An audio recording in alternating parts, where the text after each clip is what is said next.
Skarner from him recently. And everyone keeps giving it to him, I mean, it's true. And I mean, he's going to ban it on his side. So let's see what direction they now go in. T1, what are you going to look to remove? Is Knight Silas something that you don't want to have to deal with? Or perhaps something like the Callista, once again, is something that you think is worthy taking off the board. Yeah, bottom lane has been terrifying.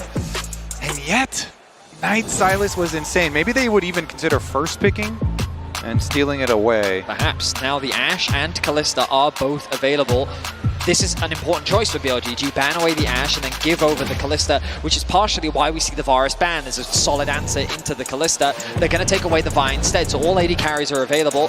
The Callista going to be the lock-in. Bear in mind, BLG could just go for the Ashe themselves. Ashe is a really good response into the Callista, always an annoying one, so that's one that T1 will also be expecting, though, coming into this. Now, will they immediately pair it, you know, with like a Renata or something like that, or are they going to try and grab their jungle first? Well, the Ashe is the obvious lock-in for BLG, isn't it? What are they going to pair alongside it is the question.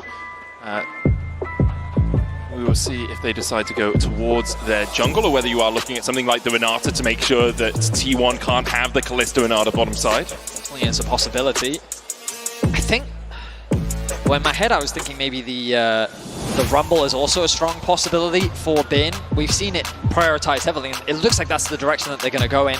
So he's going to continue with this power pick on the top side of the map. He's found a lot of success with it over the last year. We saw it introduced last year, but now that means the Renata is available for Keria. We often see him play towards the AD carry that Gumayusi has locked in, and you talked about it in the previous game, Keria loves to roam mid, Kobe. On this champion, he especially loves to roam mid. And so there we go. They are stealing away the Silas. Take it, get it in the hands of Faker. Knight, what do you have? I mean, always look towards the Ari. Yeah, or Galio. Okay, so if they do Galio... It's a Kindred game, potentially. Exactly. Are we in for a Shun Kindred? Because they're like, oh, he just keeps getting Skarner. Well, some signature picks possibilities. Those are very far down the line. I mean, you also have the ban phase to go through where T1 could say, well, it looks like a Kindred came to us, so we might just take that away. It just makes kind of sense here because they have double AP with Galio and Rumble, and when you're playing Kindred, you always want some setup with a mid laner like Galio. So maybe T1 will ban it away. I don't want Maybe not. He could still just play like Xin Zhao or something. I don't want to overcook, but there's always the world where the Rumble goes bot lane and then there's still a counter pick top for Bin. For now, we'll assume that it's on the top side of the map, given that we're seeing these top lane bans come through. The Gnar going to be taken away, and there's the Kindred. So it seems that T1 had the same read that we did. I wonder if... well, I'd actually be very surprised if they go for something like the Nidalee. But let's see what direction that BLG now go, because they're going to need a little bit more damage to come through from the jungle. They do, of course, have Elk and Bin on these high damage threats. With the Sejuani taken away, the pool in the jungle is getting much narrower. Could always go towards the Xin Zhao, as you said, Kobe. It's a possibility. Let's see if T1 decide to ban that away. Alongside that, you have the fringe picks like the Graves, even the Poppy a possibility as well. I mean, Poppy into Silas and Callista, both pretty good things to shut down here. Couple of options to hide. Yeah, I think the beautiful thing about the Poppy is you could flex it as well, but Jun, taking his time, thinking about what jungle direction he wants to go, and it's going to be locked in for the Xin Zhao. So I think Galio plus Xin is a great combo. You have that utility in the mid lane provided by the carry threat that the Xin Zhao provides, and an easy engage tool to follow up on any Ashe arrow that connects. Zin's ultimate is just so good for those team fights as well. They have a lot of synergy here that they could combine. Now on the side of T1 though, the pairing with the Callista. We do get the Ornn lock in first. Okay, T1 is responding with some team fighting of their own. It's also very long range.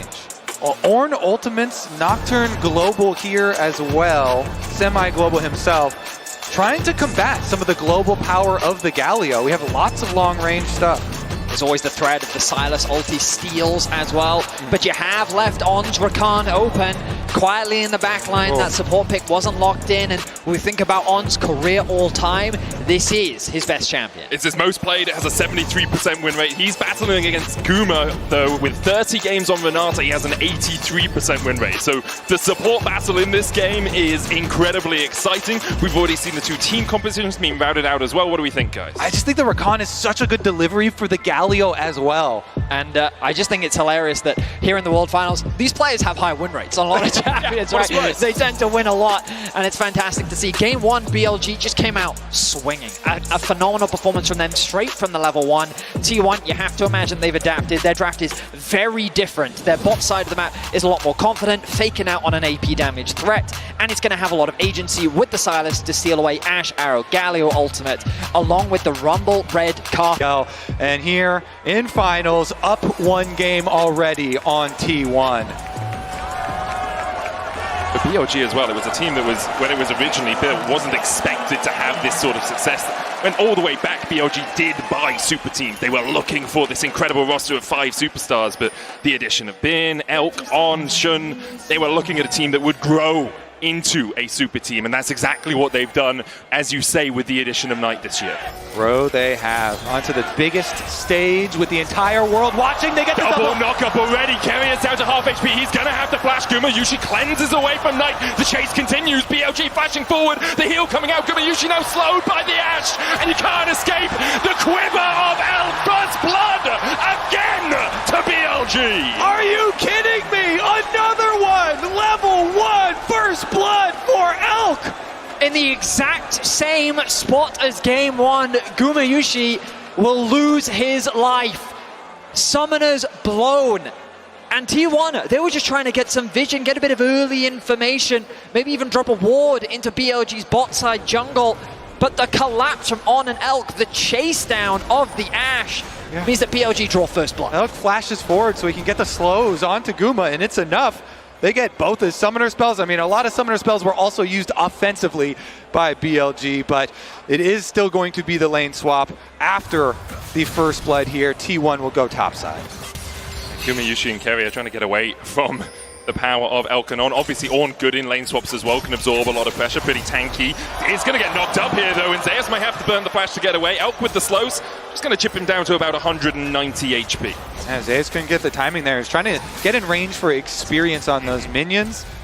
Takes a lot of damage for it, and now we have Bin going mid to soak experience and do a lot of damage. Baker taunted up, the Electro Harpoons go into him, but he's able to hold on to the flash for now. Will catch this wave as it crashes towards his tower. Bin making a beeline towards the bot lane. I mean, I really think they need to set up for a dive onto Zeus. He actually hasn't gone back to base. He's at about 50% HP. You'll notice Shun still on the top side of the map, pathing towards his bot side. Typically, you'd see this split map situation, but both junglers have had access to their side of the map. And actually, because Keria cancels his recall there, they might make the call to go for the extra pressure on Bin, who teleported in, but it doesn't look like it. Level 2, he acquires it. Meanwhile, Zeus? He's level 1. He's about 1 minion away from level 2, so 2 tower shots should be enough to tick him over. On here, it's level 2 of his own. Shun coming in as well to bolster this attack. Zeus underneath the tower. Able to flash away, gets the double knock-up, and look at On, he's about to be turned off! On goes down, Shun almost falls to, escapes that final tower attack. Ends up being a 1-for-1 trade, but I think BLG's happy with this. Look at all the farm that's being lost. Zeus needs to TP back in quickly to soak up as much XP as he can. The good news is the threat of a redive isn't possible for BLG. Meanwhile, on the opposite side, Bin had a smart ward earlier over that wall to see when Owner would come to pressure him off that wave, and Bin stuck around to soak up to 2.5. His level now on the Rumble before getting chased out. Keria looking for On here, Gumayusi here as well. On just trying to shepherd Bin in towards the tower. You can actually see Knight using the TP here. Guma still no flash, no cleanse. The Grand Entrance going to get a knock-up. Knight flashes across the wall. Shielded around for the double taunt, and now the Flame Spitter is doing a lot of work. Guma's going to be brought back with a bailout, but can he survive? Down to 100 HP. Knight, the battle dance for On keeps him alive. Owner still chasing, and he rips through a Knight. Now Baker joins the party. A handshake from Keria is one Bin did not want to take. Bin goes down as well, and T1 have 3 on the board. T1 answer back so well on the top side of the map. Knight tries to punish the flash, the spot lane of T1, but they just don't quite have the damage to take down Gumayusi, and that allows T1 to find the turnaround. Yeah, look at this. Initially, Keria peels Bin even further back. That handshake will be important because the flash over from Knight, they got the double taunt into the almost combo there onto Guma, but then they have to back off because, like you say, Keria put the bailout on him, and then Owner goes up with a passive auto from Nocturne, gets the kill and the chase down. Guma as well in that skirmish recognizes On, tries to get that last auto attack, and takes a quick sidestep backwards to avoid that last auto. Beautifully played by him. And T1 find themselves with the kill lead here in game 2. This is what we wanted to see. Not going down without a fight. Gumayusi not able to secure any of those early kills, but Faker and Ona in a prime position to carry. But it's also why we talked so heavily about this Renata as a possibility for Keria. You can see not only the handshake, but also the bailout doing so much work when you have the map split like this. Alongside that, the hostile takeover just stops any team from really being able to dive you as the game goes on. Keria is absolutely sublime on this pick.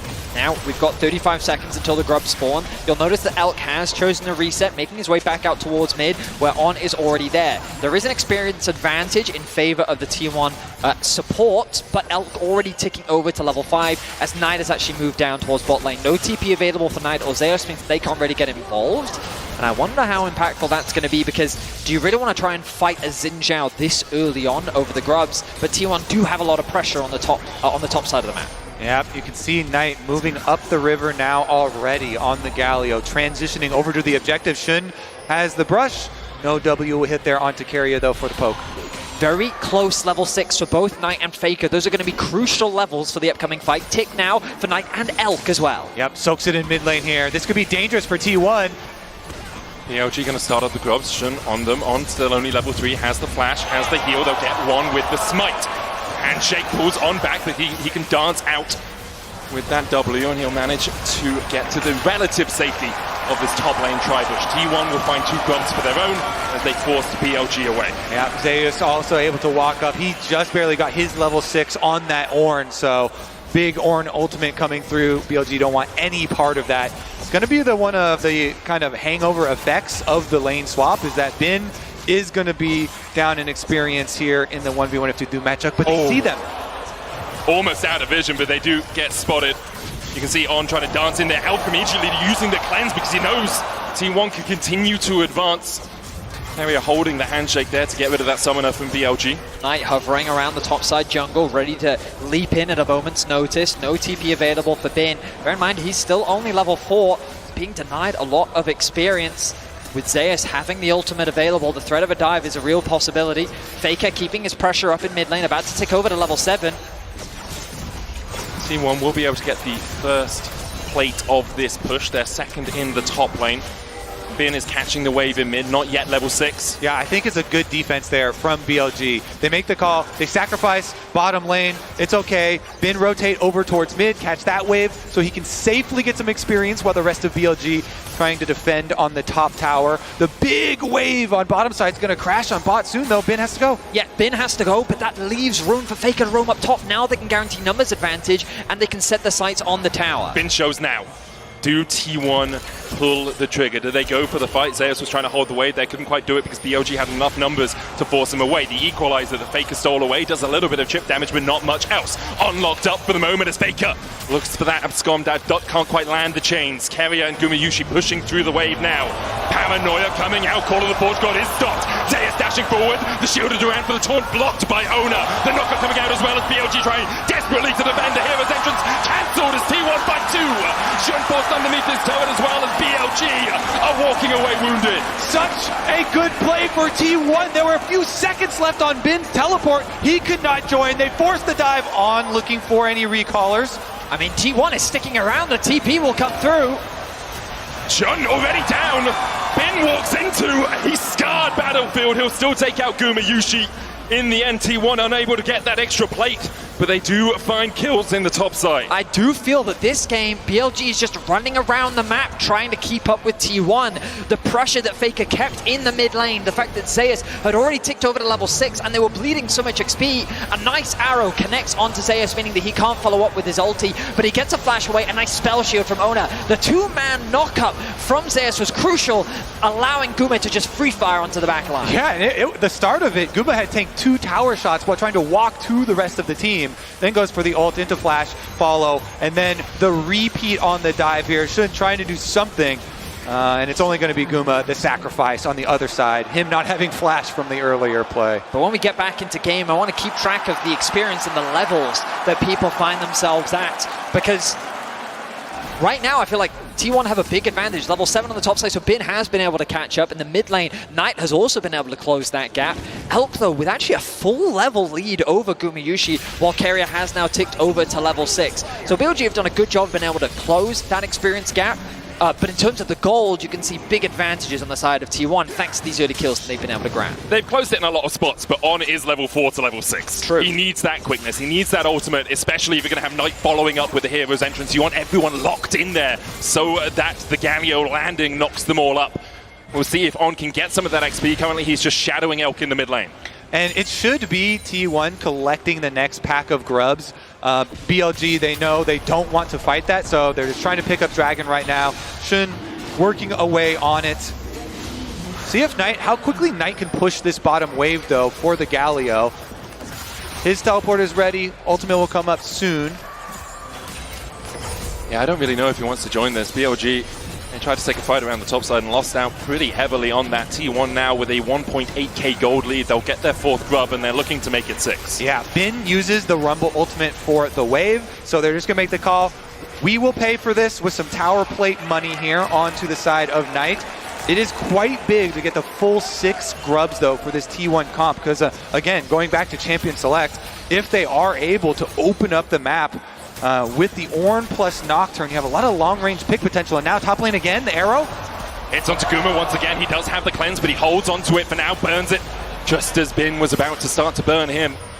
T1 get another plate on the top side 3 minutes before those fall off, and they're investing a lot of time in making sure this top lane goes low. I mean, right now T1 is playing a very heavy 4-1 style, but they're forcing BLG to respond to the top side of the map. They keep dragging BLG up here, and every time they do, BLG is losing a little bit more on the map. Ona secures level 8, gets another plate in the mid lane, and T1, they're not going to alleviate that pressure. And look at the positioning of Keria here. Something he often does on this Renata is he just walks in your face. He is not afraid. He knows he has the mechanics to be able to outplay you, and it creates this space that allows an easy objective secure for T1. I'll also say that sort of position is so tricky for the Rakan, because what are you going to do? Jump at him? He just handshakes you out of your jump, and you can never really find the engage. So you have to find flanks. Obviously, BLG weren't looking for a fight in the top side. T1 take the first tower, have a 3,000 gold lead now, and are well in control of this matchup.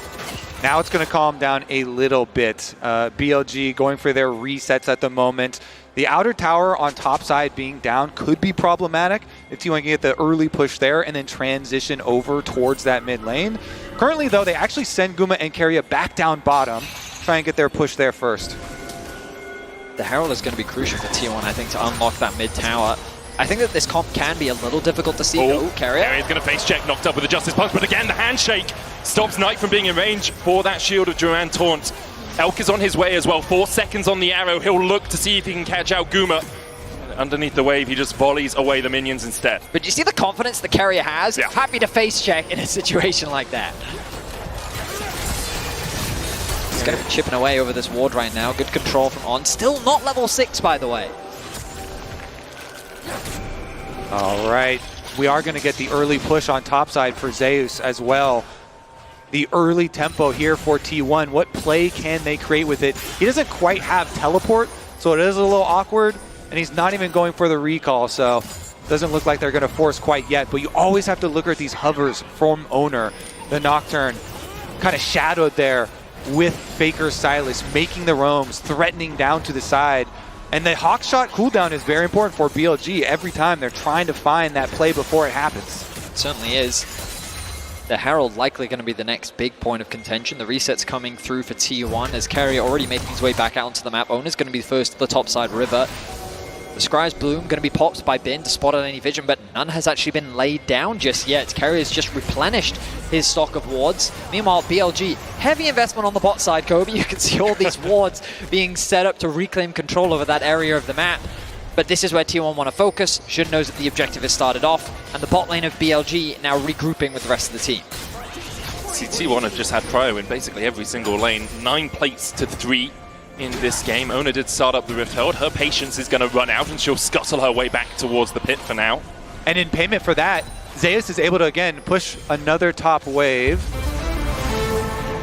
He's going to see in the MasterCard lane economy snapshot just how different it looks from game one. In game one, it was only Gumayusi who I think had a 40 gold lead, the only speck of blue on there. Now is T1 across the board having leads apart from Bin in that top side. Knight and Faker trading here. Faker down to half HP. Meanwhile, across towards the Rift Herald, that handshake from Keria going wide. On does have the quickness. Faker still trading down towards the bottom side. Knight goes in with the Justice Punch. Keria down at half HP. BLG going to get the advance through the mid lane. Faker and Knight unable to do much more than just slap each other around. No one is going to fall in that bot lane for now. Those side lane trades are so interesting because Knight's trying to make the trade as quick as possible, get use out of the aftershock. Oh, on. Just pulled back with a handshake. He's going to have to grand entrance his way to a grand exit. Manages to escape for now. For a second I thought he might fall. Faker dashing back in, lands the abduct as well. The taunt will connect onto him and slow his advance in that bot side, but with Wave pushed in, he now has the opportunity to back into Fog of War and then TP into the fight. T1 still looking for a bit of a battle around this Rift Herald. The question is, will BLG acquiesce to their request to take a fight towards this top side? And it looks like they're going to go for the recall first there for Knight because of the extended trade that Faker was able to get on him. Knight goes back to base, full heal, teleport out. I mean, the important thing here is Faker didn't reset before TPing in, so he's at half HP. Does have the quickness stolen away. The Scuttle Grab will go across, on goes in with the quickness, knockback with the Crescent Guard as well. Call of the Forge God coming down, as the dart comes in! The hostile takeover! Just possesses BLG! It's two already, the hero's entrance, a swift exit! Back to the fountain for Knight, as T1 clean up the fight! It's just a bloody brilliant re-engage, isn't it, from T1? Just as BLG find that nice knock-up, Jun goes in, actually knocks Faker over the wall, but then the wombo combo comes back in, and T1 find the fight that they've been looking for. Oh, that was so juicy with the Ornn and Renata there. Locked them up. T1 will claim that Rift Herald in the aftermath as well, but look at the initiation. So On is originally going on to Keria and Faker, locking them up, but Zeus gets an Ornn ultimate into the double knockup, into the Renata ultimate over it. Faker coming back over the wall from the blue buff, and T1 are able to chase them out. Yeah, the chain CC there. I mean, Gumayusi also threw Keria the knockup as well. It was knockup into ulti into just a great wombo combo. This is the T1 and their ability to find each place. They didn't have that in game one, but in game two, they are finding them plenty. Now, with a 4K gold lead 17 minutes in. It's the power of the paranoia as well. Like, BLG are just advancing into darkness. Like, okay, we got Faker, but you're so far away, I can't even see you anymore. I don't know how to follow up. And then T1 just throw everything into the mix. And now they are looking for their first dragon of the game, a 5,000 gold lead over BLG. Very similar to how far ahead BLG were in game one, although obviously T1 had yet to take all of the towers we saw BLG manage to do. Becomes pretty problematic for BLG on those sides, and so T1, they're just going to force down the dragon, immediately rotate everybody over to this outer tower. Wait, lying in the fog of war. If anyone from BLG steps up, have to be a little bit careful there, so sacrifice the tower initially, and then as you said, they have the Rift Herald still in pocket that they can then use for the mid tower. Yeah, I mean, they're going to deep push out this bot wave to kind of keep Knight on the map a little bit longer. The resets can now come through. They can reset back out into mid. It's an easy setup and an easy siege thanks to the Ornn ultimate that can be used to zone them away from the tower. Faker going to catch that mid top wave. Going to look to reset as well. And look, here comes the resets through into mid. In fact, they don't even bother basing. They actually just make a beeline towards that lane. And now they set their sights on the mid tier 1. Yeah, BLG have to be so careful when they're collecting these waves. Look at Knight and Bin collecting their waves pretty far back at towers. Arrow from downtown. Elk gets a taste of his own medicine, but he should be able to survive this, especially with Jun coming in from the side. We'll take a spear to the back for his time in the mid lane, but T1 just used the fact they've stunned out Elk to take down that mid tier 1. And look, Knight can't actually afford to push out that bot wave, even though he knows that the play is happening in mid. If he overextends, the thing that Kobe's been talking so much about is the threat of the side lane play. And now on the top side of the map, Faker looking for a bit of a scrap. Realizing he doesn't really have the manpower here to back him up, the arrow going wide. But he's crucially drawing members to the top side, and now the bot lane play becomes an option for BLG. They have the push in mid, they have another wave that they can catch on bot, and then they can start putting pressure on the tier 2 tower, and if Knight overstays, there's the threat of a dive. Both these teams so good when getting ahead, and we're seeing it here from the opposite side. T1 in game number 2 with 6 grubs, remember how quickly they can take these towers. They're just going to siege up at this turret, try and spawn those grubs, and they rotate Faker down after pushing topside. Again, you see been having to collect those minion waves at the tower, and it's always the first move there for T1. Again, the power of Nocturne here lurking in the jungle means that BLG constantly have to defend at towers. That's the thing you've got to be careful of. Ooh, he's going to ride that one into the tower, and they're going for the dive. Muchas coming out as well. Elk locked up towards the top side. The Rift Herald did charge in. Half the tower has been a loss, but BLG able to hold on to the rest of it for now. So that's an example of what we're talking about with the Ornn ultimate, just using it as a zoning tool. I got a bit ahead of myself, expecting there to be a full-on dive. T1 going to show a lot more respect than that. But what I was trying to say earlier is that it's not the four-man stack you've got to keep an eye on when it comes to T1. It's actually just the individual sitting on a side lane, whether it be Guma, Ona, Faker, or Zeus. They'll just push out that extra wave to get it deep, force BLG to both respond to the two pushing waves, and then that extra member comes and pushes in that third one to then catch you off guard and then get away on this chip damage on the tower. And the 6 grubs is so nice for them. So powerful. When they're constantly rotating between these towers, even though T1 have a very short range composition, they just kind of go up into range, spawn their little grub mites, and get little bits of chip damage on those towers. Meanwhile, On trying desperately to get the first step of a play, the early vision, the advanced warning, the extra information for BLG to try and craft a comeback. Yeah, I mean, crucially, BLG have potentials to find pick. Ash Arrow is famous for catching you off guard, and that's ultimately what they're looking for, and why that highlight was so good, Kobe, because On's vision is going to be crucial to allow them to find those picks. T1 agree with both of you. 5 sweepers. 5 sweepers and a paranoia. They're putting as much darkness on this map as they can for BLG. They realize the only way BLG really get back into this game is by finding a few of those picks, a few of those team fights where they have a numbers advantage, and by stopping them having vision anywhere, they're stopping them having that advantage. It is something that T1 have shown so much success at this tournament. Just denying your opponents a vision and then making picks, making these plays, being very quick in their active thinking here. And so step number 1 accomplished. Step number 2 now, try and draw out BLG into the dangerous open area of the map. Dragon will arrive shortly, of which they can try and utilize that. But once again, you see T1 first on the side waves, pushing those ones in, and they have their double teleports ready, plus Nocturne ultimate. Again, the side waves are so annoying for BLG now. It's constantly catching and catching and catching, and it's T1 that always get that push out onto mid. Holding this mid tier 1 is so valuable as well. Dragon, 20 seconds. Of course, the threat of Assault not quite there yet for either side. T1 set their sights on the enemy camps, and they're looking to suffocate BLG out from more. All right, BLG. Oh, the flank. Zeus has got behind them here, brings the call to the Forge God. Paranoia, paranoia!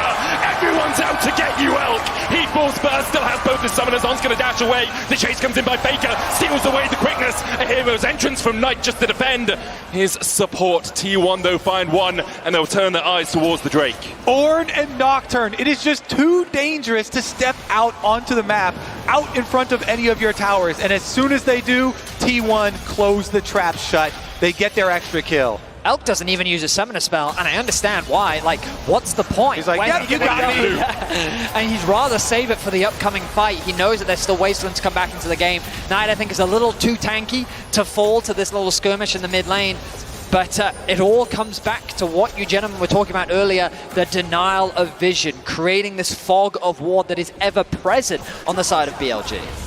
BLG at this point just kind of have to cobble together as much gold as they can off the map and try and create at least some more 2-item power spikes here, hopefully for Knight to get his second, and then try and rely on some magnificent team fighting. It's going to be so difficult versus T1 though. Again, Faker here, hide on bush. It's going to chip away at Knight. Knight, as you say, very, very tanky. Has that Bramble Vest as well to try and reduce a little bit of the healing. Coming out from T1, the arrow comes down, just wide of Faker. On still on the chase here. The rest of BLG starting to back away, and On realizes they don't want to advance any further. Don't have the vision around the blue buff where T1 are beginning to advance themselves. I mean, Faker does have the global aggro debuff that we've all known him to have. Him and Teemo, the two. Yeah, BLG not going to be baited in, or are they? They see Faker here. Been trading with Zeus. Quickness coming out as they look to be engaged. They find Faker. Still has the flash. Paranoia comes out. The pressing guard will keep Faker alive for the moment. And Keria has a flank position of its own. Oda has the bailout on his shoulders. And Shun is already down. TP now invested from Ben or from Knight as they look to rejoin the fight. Elk goes down on follow suit. And T1 have been able to defend Faker. They keep him alive. Faker flashes. And Knight can't find him. T1 find 4. Only Ben left standing. Many have tried before, but Faker does not fall that easily. His team is quick to react, and just like that, 4 members down. T1 will secure the Baron. BLG knew we are falling behind. We have to make an attempt at a pick ourselves. They try and go at Faker, but T1 pounce in response. It's just the one player that is so hard to catch, and that is not because he is an individual makes these crazy outplays, it's because his team is so quick to respond. Look, Owner is there starting off the Baron with him, immediate ultimate into the backline. He steals away the Xin Zhao ultimate to create a bit of space, but he dives into the fight, knowing that Keria is on the way. The heal comes through from Gumayusi, and then the turnaround, and Faker crucially sticks around. He applies the slow onto Knight, he gets a bit of a heal as well.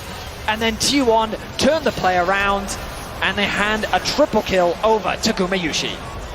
All right, back to live. You can already see the ramifications of that play. The Baron buff in the hands of T1.